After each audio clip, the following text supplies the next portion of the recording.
Bwana Yesu asifiwe. Hapa tena leo nataka niwaletee somo jingine ambalo hili somo linaenda kuelezea namna ambavyo watu wanapokuwa wamesamehewa dhambi, wengine huwa wanakuaga hawaamini kwamba wameokoka.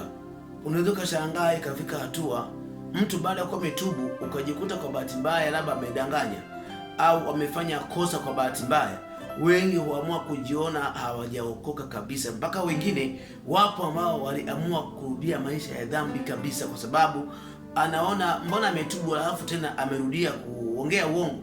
Kwa hiyo wakaona mimi tu sijaokoka bwana, wakaamua kurudi maisha ya dhambi. Kwa hiyo hili somo litakusaidia ndugu yangu. Naomba nikwambie, usifikiri haya yanayokufundisha kwamba labda yatakuwa tu ni ya kawaida. Hapana, ninaomba ufuatilie. Hata kama labda ushaokoka au bado hujaokoka, wewe fuatilia haya masomo, utaenda kumshukuru Mungu na utaona kitu cha kipekee sana.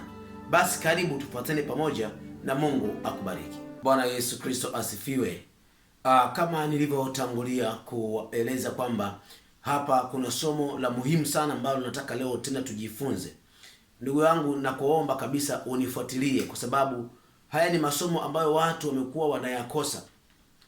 Wanayakosa, hatimaye wengi wanakimbilia kujifunza vile vitu vikubwa sana. Unakuta kuna mambo ya msingi yale ya mwanzo mtu alipaswa kujifunza, lakini wengi wanafikiri kwamba wajifunze kwanza ile mambo makubwa kwanza, ndipo baadaye wajue haya madogo. Hapana, halafu mbele za Mungu hamna kidogo. Sasa naomba tufuatane, utaweza kuelewa vizuri zaidi. Wacha nimwalike Roho Mtakatifu ili tujifunze ili somo la muhimu sana sana sana, utaenda kuelewa mtu wa Mungu. Baba, katika jina la Yesu Kristo, Roho Mtakatifu, asante Bwana kwa watu wako ambao tena Mungu tunaenda kujifunza ili somo la tatu. Baba, nakusihi Bwana uweze sasa kufungua masikio ya watu wako wapate Bwana kuelewa, katika jina la Yesu Kristo, amen. Nakumbuka tulijifunza somo la kwanza kabisa ambalo nilifundisha huko nje wako mbwa. Nikaja pia na somo la pili ambalo nilifundisha mambo yanayotokea baada ya mtu anapokuwa ametubu. Ila leo somo la tatu ambalo nataka tujifunze lina kichwa cha somo kinachosema hakika ya wokovu. Hakika ya wokovu. Ndugu yangu, naomba nikueleze kitu napokuwa naelekea kuanza somo hili. Wengi huwa utaona wanapenda sana zile ibada labda za Jumapili, kujifunza masomo yale masomo magumu. Hatimaye mtu anaweza kaingia katika wokovu, amejifunza tu mambo yale ya juu sana, masomo magumu sana. Hatimaye unakuta kuna vitu fulani alipitwa kufundishwa. Ataokoka, atakuwa na wokovu sawa, ila kuna mambo fulani yatakapoanza kumkuta, yatakapomtokea pale mbele, atakutwa amekosa mafundisho yaliyo ya msingi sana. Hatimaye atashindwa na shetani kule mbele anakoenda. Ndio maana imekuwa unashangaa tu watu wapo katika wokovu, ila kuna mambo yakitokea tu upesi kabisa wanamwacha Mungu. Unakuja kuona hata kwenye mambo ya maisha ya kawaida. Mfano, mtu ni mwanafunzi ambaye alipaswa aanze darasa la kwanza au chekechea, anapewa mafunzo ya form 4 au form 6. Hata kama kifundishwa hayo mafunzo ya form 6, kuna muda hata yaelewa vizuri. Ndio maana unakuta watu wengi wanaanza kuongea nyie sheria zimezidi, eti na hiki ni dhambi. Kwa nini? Kuna maeneo ile mtu hakuanziwa. Nina ndugu mmoja alikuwa ananiambia siku anaenda kufanya mtihani wa kuwa mwalimu, anasema alishangaa sana mtihani alioenda kupewa. Akasema alikuta ni 1 kujumlisha 1 ni ngapi? 2 mara 3 ni ngapi? Sasa wengi unaambiwa walifeli ule mtihani. Kwa nini? Wanaenda kufanya mtihani wa kuenda kuanza walimu, wanapewa maswali ya darasa la kwanza. Kumbe kila yale maswali wanatakiwa wajibu ndani ya dakika 3 tu. Ile kukaa na kudharau na kuanza kufikiri hivi inakuwaje hivi, wakajikuta wameshinda ule mtihani. Ni wengi sana naambiwa walifeli. Alikuwa anaambia ndugu yangu mmoja, wakafeli.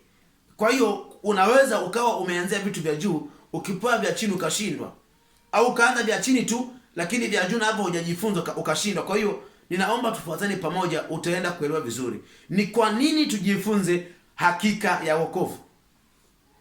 Wako watu wengi baada ya kuwa wameokolewa wamerudi nyuma tena wakamfuata shetani.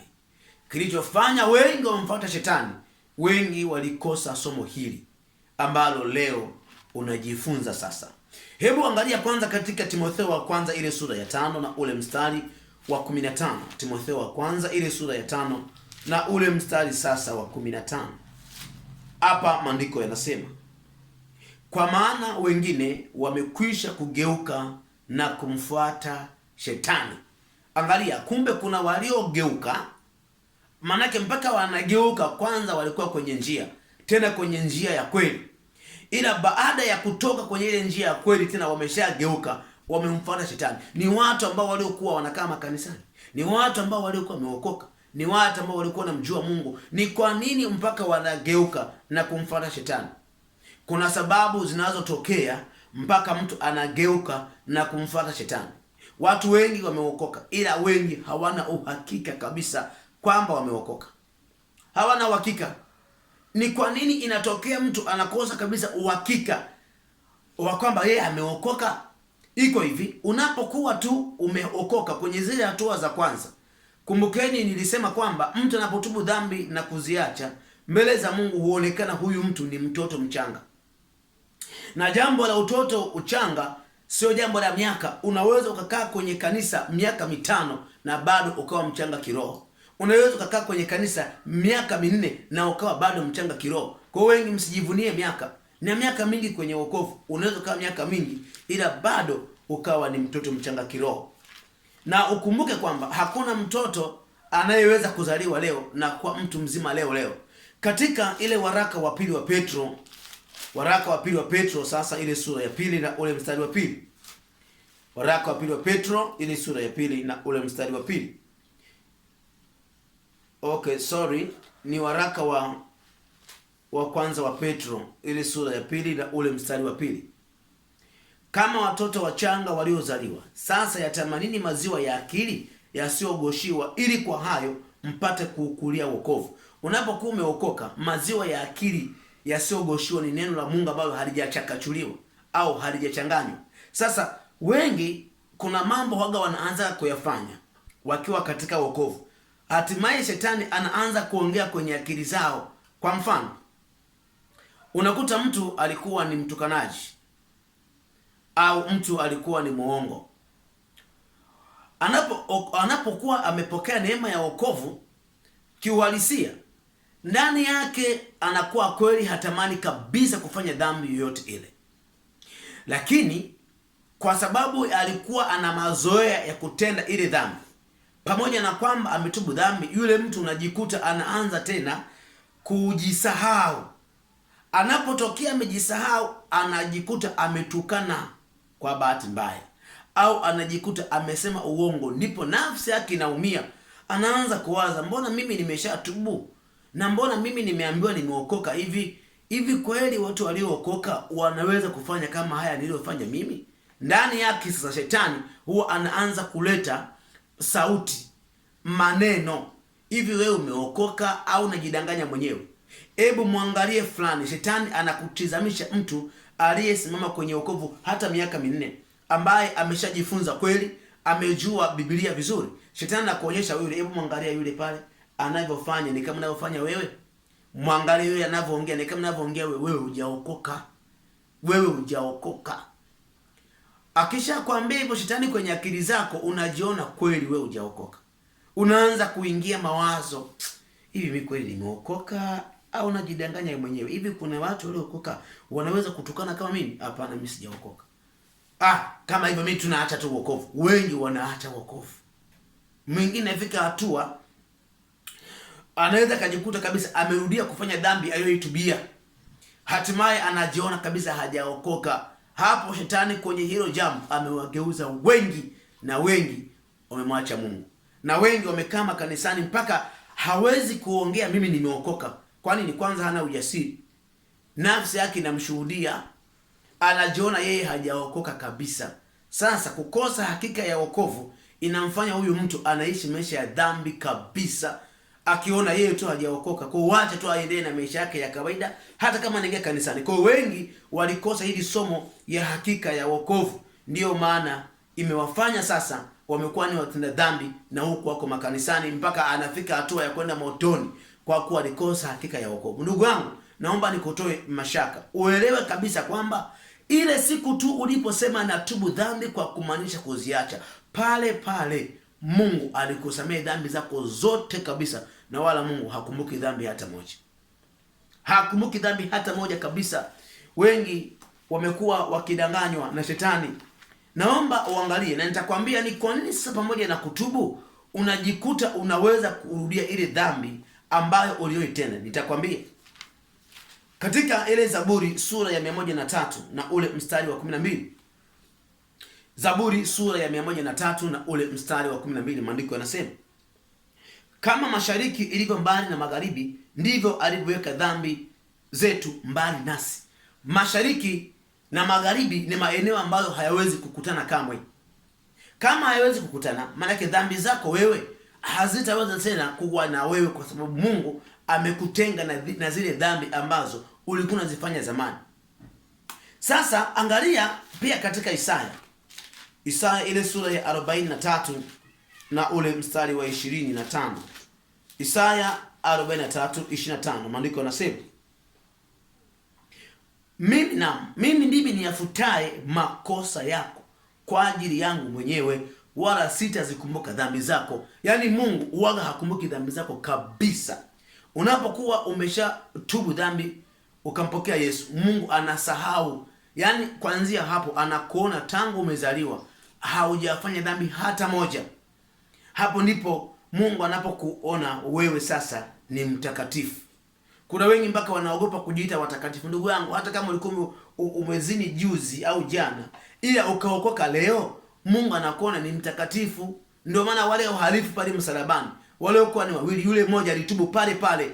Yesu akamwambia, hakika hii leo utakuwa nami peponi. Maana yake anamhakikishia kwamba hakika leo, maana yake huyu amesamehewa dhambi, ameokolewa, ametakaswa. Kwa wewe, kwa maovu uliokuwa nayo baada ya kuwa tumetubu, ni kwamba tu shetani anakuja kukuonyesha makosa yako ya zamani. Hatimaye unajiona hujaokoka au unakuta umekosea kwa bahati mbaya. Ndugu yangu, iko hivi, mtu ambaye ni mchanga kiroho kukosea kwa bahati mbaya, hilo ni jambo la kawaida kwa yule mtu. Unakuta hajakusudia, ndani yake hataki kufanya ile kosa, ila unajikuta kwa bahati mbaya amekosea. Shetani asije kukudanganya kwamba hujaokoka. Hapana. Na Paulo mtume, pamoja na kwamba alikuwa ni mtume, haya mambo yalimtokea. Hebu angalia vizuri ili ujue kwamba kumbe sio wewe peke yako. Kwa hiyo kuna wengi alipowakuta haya walimwacha Mungu kabisa, na mpaka leo wamekuwa ni mataifa, wamekuwa ni wapagani. Ndugu yangu, naomba hata kama umejikuta umekosea kwa bahati mbaya, kwa zile hatua za mwanzo, usijione hujaokoka. Hapana. Umeokoka tu, ni kwamba shetani anajaribu kukutafuta ili aweze kukuondolea uokovu uliopokea. Katika angalia kitabu cha Warumi ile sura ya 7, tutaanzia ule mstari wa 14 hapo kuendelea. Warumi sura ya 7 tutaanzia ule mstari wa 14. Sikia vizuri hapa. Kwa maana twajua ya kuwa torati asili yake ni ya rohoni, bali mimi ni mtu wa mwilini, nimeuzwa chini ya dhambi. Angalia.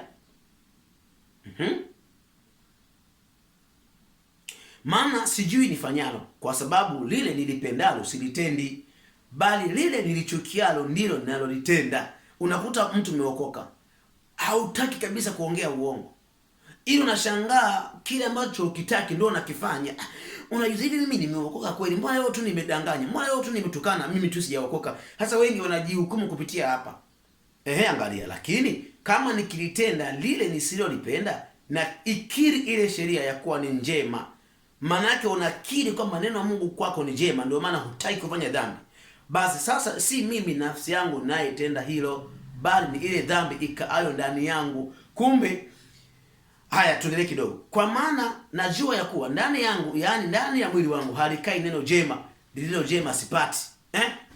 Kwa kuwa kutaka nataka, bali kutenda lililo jema sipati. Kwa maana lile jema nilipendalo silitendi, bali lile baya nisilolipenda ndilo nilitendalo. Basi kama lile nisilolipenda ndilo ninalolitenda, si mimi nafsi yangu nilitendaye, bali ni ile dhambi ikaayo ndani yangu. Sasa kuna watu wengi wamekuwa wakijifichia kwenye hili andiko, kwamba hata Paulo alisema kila anachokichukia nakifanya. Wengi wanaishi katika maisha ya dhambi. Hapa alikuwa akiongelea zile hatua za mwanzo wa wokovu wake, ambapo nakuta bado hajaweza kutakaswa kikamilifu na ile dhambi kutoka ndani yake. Ndio maana angalia, hata wanafunzi wa Yesu walipokuwa bado hawajatakaswa, walikuwa bado wanagombania ukubwa, nani atakayekuwa mkubwa katikati yetu? Kwa sababu katika wokovu kuna hatua tofauti tofauti. Hatua unatubu, ile unaanza pia kutakaswa. Ipo hatua nyingine ya utakaso. Utakaso ndio unaoondoa mawazo machafu, unaondoa masengenyo. Utakaso unaondoa ile kuanguka na kuinuka tena. Utakaso unakufanya usiwe mtu wa mwilini tena. Utakaso. Kwa hiyo baada ya kuokoka lazima tena ufuate hatua nyingine ya kwenda kuomba utakaso. Mungu anapokutakasa ndipo unaposhangaa unaanza kubadilika. Na wengi utakaswa kwa neno na utakaswa kwa maombi pia. Yesu akasema ninyi mmekwisha kuwa safi kwa sababu ya lile neno nililowaambia. Kumbe neno linatakasa. Ulikuwa ujui kwamba matusi ni dhambi. Kuna wengine wanaokoka wametubia labda uzinzi, hawakusikia neno la kuhusu matusi. Kwa hiyo eneo la matusi bado hajasikia. Ila siku akihubiriwa akasikia kuhusu matusi ataacha. Maanake wengine mpaka wasikie neno ndio wanatakaswa. Kwa hiyo kadri unavyojifunza, unazidi kuomba, unazidi kutakaswa. Kwa hiyo hatimaye unazidi kukamilishwa. Umetubu leo, umekuwa ni mchanga kiroho. Huwezi kuwa mtu mzima mkomavu leo ukajua leo kuhusu uzinzi, ukajua leo kuhusu kuacha kile hiki na kile, ukajua leo. Hapana, tunajifunza kila siku. Ndio maana sisi kila siku ni wanafunzi wa Yesu. Unaona? Maanake katika zile siku zinazozidi kuendelea unazidi kukamilishwa, ila usijione wewe hujaokoka. Uwe una uhakika kwamba umeokoka. Hata kama shetani kileta hiki hapo, wewe amini mimi nimeokoka. Sema shetani, nimekujua umekuja kunifanyisha dhambi kwa bahati mbaya, kwa jina la Yesu naomba toba, Bwana nirehemu, ila mimi najua nimeokoka. Yaani uwe na ile hakika. Shetani watu wa hivyo anaogopaga sana, hawezi kuwaangusha tena. Kwa nini? Wanajua kwamba yuko adui anayekuja kuwadanganya ili waweze kufanya mabaya tena ambayo kule zamani waliyatubia. Sasa angalia vizuri hapa. Kuna watu wengi hili jambo wamekuwa wanalikosea. Unakuta wameingia makanisani, wao ni watu wa Jumapili tu, hawajai kukaa na kujifunza namna ya kuzidi kukulia wokovu vizuri. Hatimaye wao wanakutana na masomo makubwa tu, vitu vingine. Unashangaa huku chini hawakupitia, na kwa kuwa hawakupitia huku chini, hata kule mbele wanakoenda hawatafanikiwi. Kwa nini? Angalia vizuri katika Wakorintho wa kwanza ile sura ya 3 na ule mstari wa 2. Wakorintho wa kwanza ile sura ya 3 na ule mstari wa 2. Hapo maandiko yanasema, Wakorintho wa kwanza 3:2, na aliwanywesha maziwa, sikuwalisha chakula, kwa kuwa mlikuwa hamjakiweza, naam hata sasa hamkiwezi. Kwa maana hata sasa ninyi ni watu wa tabia ya mwilini. Maana ikiwa kwenu kuna husuda na fitina, je, si watu wa tabia ya mwilini ninyi? Tena mnaenenda kwa jinsi ya kibinadamu. Unaona, maanake hawa wanahitaji mafundisho kwanza. Ndio maana unashangaa mtu yupo kanisani wanalaumiwa watu, ninyi mmekuwa hivi. Wengi bado wako kwenye tabia ya mwilini. Maanake wapate mafundisho kwanza yale ya awali, ili wajengwe pale, hatimaye sasa wasaidiwe namna ya kuweza kutoka katika ule uchafu. Waebrania 5:11. Waebrania 5:11. Waebrania sasa mpaka 14 hapo, ambaye tuna maneno mengi ya kunena katika habari zake, na ni shida kuyaeleza, kwa kuwa mmekuwa wavivu wa kusikia. Kwa maana iwapasapo kuwa walimu, maana wakati mingi umepita, mnahitaji kufundishwa na mtu mafundisho ya kwanza ya maneno ya Mungu, nanyi mmekuwa mnahitaji maziwa, wala si chakula kigumu. Kwa maana kila mtu atumiaye maziwa hajui sana neno la haki, kwa kuwa ni mtoto mchanga. Lakini chakula kigumu ni cha watu wazima, ambao akili zao kwa kutumiwa zimezoezwa kupambanua mema na mabaya. Kwa hiyo unakuta wengi wanakutana na ibada zenye chakula kigumu, hawajaweza kuzoeza kupambanua mema na mabaya. Unasikia kama tuelewi mama, mambo ni magumu hivi, tunaweza kweli kuacha hiki kitu? Kumbe hawakupata kwanza maziwa haya ya akili yale awali ya kuwatengeneza kwanza. Ndio maana shetani akikupiga kidogo tunasema mimi sijaokoka. Kwa nini? Bado hukupata mafundisho, hauna uhakika kwamba umeokoka. Wengine wako wanasali makanisani, ukimuuliza hivyo umeokoka, anasema mimi sijaokoka. Kwa nini? Anaona juzi kuna mtu amemdanganya, kwa anajiona hajaokoka. Ndugu yangu, kama usipokuwa una uhakika wa wokovu, huwezi kuingia mbinguni. Lazima uwe una uhakika. Maandiko yanasema katika Ufunuo ile 21:8, bali waoga na wasioamini na wachukizao na wauaji na waongo sehemu yao ni katika ile ziwa liwakalo moto. Kwa wewe huamini kama umeokoka. Sasa upo kanisani kufanya nini? Hawaamini kama umeokoka. Hawaamini, manake hawaamini kazi aliyofanya Yesu. Ndio maana Ibilisi amekudanganya hujaokoka, na umejiona kweli hujaokoka. Na mapepo wanakuambia, mnamwambia Mungu huyu mtu hajaokoka, sio hata yeye mwenyewe haamini. Kwa hiyo unajikuta umeenda motoni pamoja na kwamba ulikuwa unasali kanisani. Kwa hiyo unapokuta unafanyishwa dhambi fulani, si kwamba hujaokoka, umeokoka, ila umekosa tu maelekezo ya kujua usimamie wapi ili upate kusimama imara. Wokovu, unapokuwa umeokoka, hutaona hiki ilikuwa mwembamba sasa unakuwa mnene, au ilikuwa mnene sasa unakonda. Hapana, wokovu tunaopokea kwa imani. Ni kwa imani. Yaani ukisha tubu hutaanza kuona hapo umekuwa mwepesi, hapana. Ni kwa imani tu, unaamini mimi nimeokoka. Kwa kuwa tu katika Waebrania 11:1 inasema, Waebrania 11:1, basi imani ni kuwa na hakika ya mambo yatarajiwayo, ni bayana ya mambo yasiyoonekana. Unaamini mimi mbinguni nitaingia. Unaamini mbinguni mimi nitafika. Hujawahi kupaona sawa, lakini amini utafika. Unaamini mimi nimeokoka, naamini. Watu hivyo ndio Mungu anaotembea nao. Ndio Mungu anaopenda watu namna hii. Sio kujikatia tamaa, Ibilisi kukudanganya, hapana. Na ngoja nikuonyeshe. Biblia hapa inasema hata kama ukitokea kwa mfano umekosea sasa kwa bahati mbaya, si wafundishi mkae kwenye dhambi, hapana, na waelekeza. Ikitokea umefanya dhambi sasa kwa bahati mbaya, katika waraka wa kwanza wa Yohana ile sura ya 2 na ule mstari wa kwanza inasema hivi, watoto wangu wadogo, angalia hawa ni watoto wadogo, ni wadogo wale mtu ambaye ametubu dhambi, ana wokovu wa muda mfupi, hajaelewa mambo mengi ya kiroho, bado ni mchanga kiroho. Watoto wangu wadogo, na waandikia haya ili kwamba msitende dhambi. Na kama mtu akitenda dhambi, tunaye mwombezi kwa Baba, Yesu Kristo mwenye haki, naye ndiye kipatanisho kwa dhambi zetu, wala si kwa dhambi zetu tu, bali na kwa dhambi za ulimwengu wote. Kumbe unaona hapa anasema watoto wadogo amewaandikia ili wasitende dhambi. Na kama wakitenda dhambi hapo sana, kama wakitenda dhambi hapo ndo kwa watu wengi unakutaga wakifanya hiyo dhambi, mfano ya uongo, anajiona hajaokoka. Ila amesema hapa ukikuwa umefanya dhambi unaye mwombezi. Ila kwanza amesema amekuandikia haya ili usitende dhambi. Manake jitahidi baada ya kutubu usitende dhambi tena.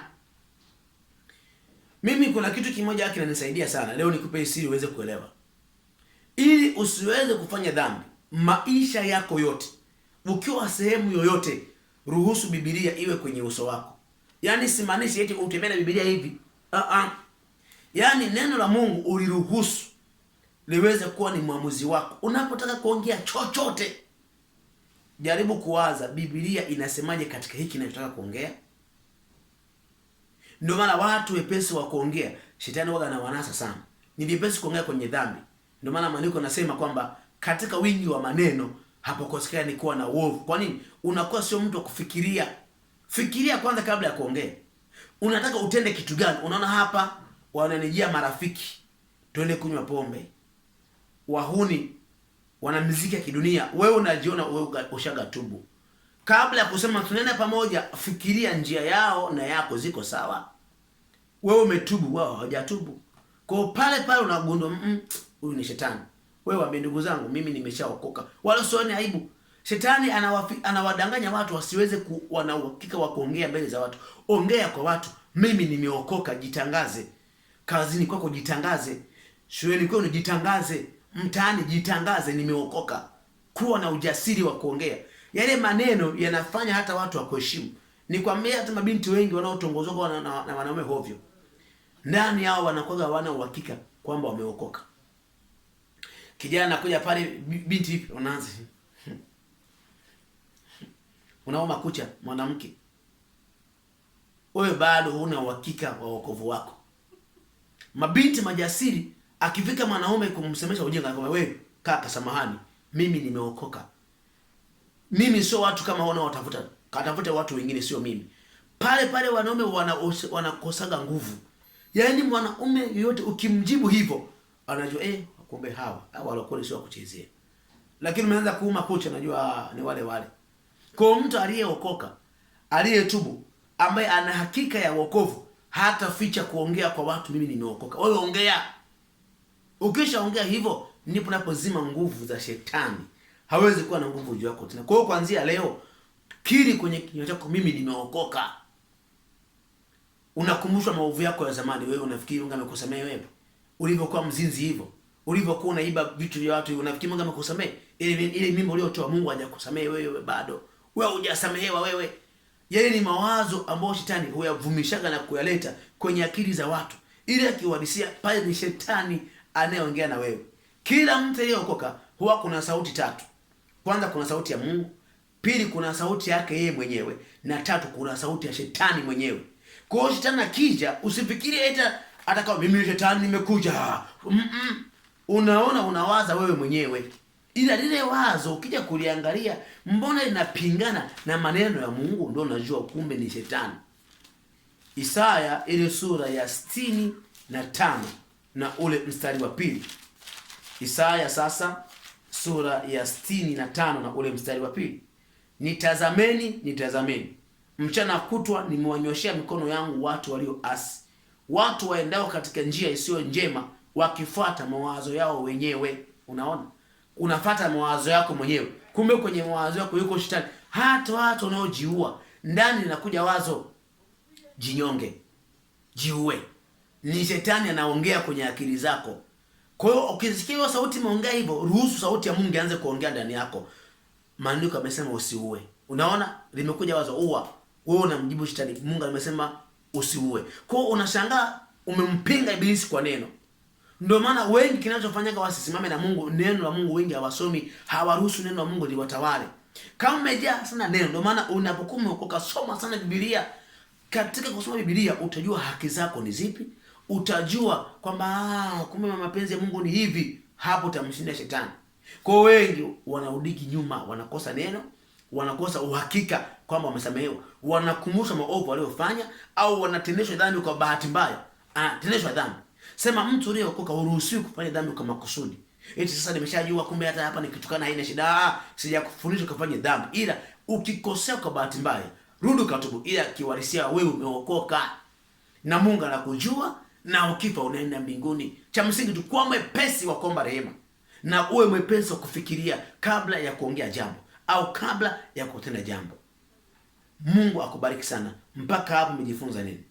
Baba, katika jina la Yesu, na kusiroho mtakatifu, mafundisho ya Bwana yapige muhuri kwenye mioyo ya watoto wako.